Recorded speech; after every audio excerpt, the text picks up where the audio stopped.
মাওলানা ইব্রাহিম দেওলা হাফিজাহুল্লাহ কাঁদতে শুরু করলেন। তাই ওই স্থানীয় শাইখ বলেন, এখানে কাঁদবেন না, নিজামুদ্দিন যান, সেখানে কাঁদুন। এই সুরার লোকজন তাদের নিজেদের ব্যক্তিগত এজেন্ডা বাস্তবায়ন করার জন্য মাওলানা ইব্রাহিমকে ব্যবহার এবং অপব্যবহার করছে এবং এভাবে তার অমর্যাদা করছে। এই একই পদ্ধতি তারা মাওলানা ইহসান সাহেবের সাথে করেছে।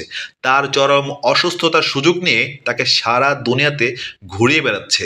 এসব প্রকাশ্য জুলুম। ভিডিও শুরু করবার আগে একটা কথা বলে রাখি, আমাদের চ্যানেলের নিয়মিত দর্শকদের 94% এখনো সাবস্ক্রাইব করেননি। তারা হয়তো ইচ্ছে কথায় রেগুলার ভিডিও দেখে থাকেন কিন্তু ভুলে সাবস্ক্রাইব করেন না। তাদের উদ্দেশ্যে বলছি, কাইন্ডলি সাবস্ক্রাইব করে নেবেন, এতে আমাদের চ্যানেলের রিচটা কিছুটা বেড়ে যাবে। চলুন এবার তাহলে শুরু করা যাক। আসসালামু আলাইকুম ওয়া রাহমাতুল্লাহ। জর্ডান ইজতেমা 2018। যখন আলমে শুরাদের জামাত জর্ডান মার্কাজে পৌঁছল, স্থানীয় এক সরকারি অফিসার আসলেন। তিনি দাওয়াতে তাবলিগেরও জিম্মাদার সাথী মাওলানা ইব্রাহিম দেওলা সাহেবের সাথে সাক্ষাৎ করলেন এবং কিছু বিষয় জিজ্ঞাসা করলেন।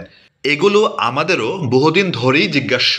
শাইখ, আপনার কথিত এই শুরায়েত পদ্ধতি কুরআন, হাদিস ও সিরাতের আলোকে প্রমাণ করুন।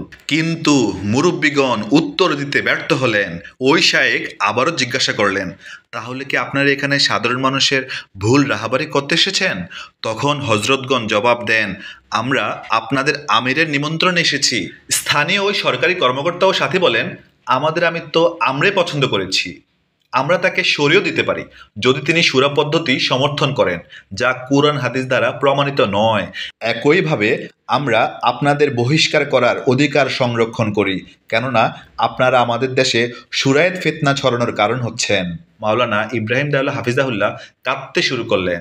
তাই ওই স্থানীয় শাইখ বলেন, এখানে কাঁদবেন না, নিজামুদ্দিন যান, সেখানে কাঁদুন। মুম্বাইয়ের মাওলানা আব্দুর রহমান কিছু একটা বলতে যান, কিন্তু ওই শাইখ হস্তক্ষেপ করে বলেন, আপনি চুপ করুন। আরও বাড়তি বিব্রতকর অবস্থা এড়াতে মাওলানা ইব্রাহিম দেওলা সাহেব দীর্ঘ 6 ঘন্টা আগেই তার জামাত নিয়ে এয়ারপোর্টে চলে যান। মন্তব্য, এই সুরার লোকজন তাদের নিজেদের ব্যক্তিগত এজেন্ডা বাস্তবায়ন করার জন্য মাওলানা ইব্রাহিমকে ব্যবহার এবং অপব্যবহার করছে এবং এভাবে তার অমর্যাদা করছে। এই একই পদ্ধতি তারা মাওলানা ইহসান সাহেবের সাথে করেছে। তার চরম অসুস্থতার সুযোগ নিয়ে তাকে সারা দুনিয়াতে ঘুরিয়ে বেড়াচ্ছে। এসব প্রকাশ্য জুলুম। জাযাকাল্লাহ খাইরান।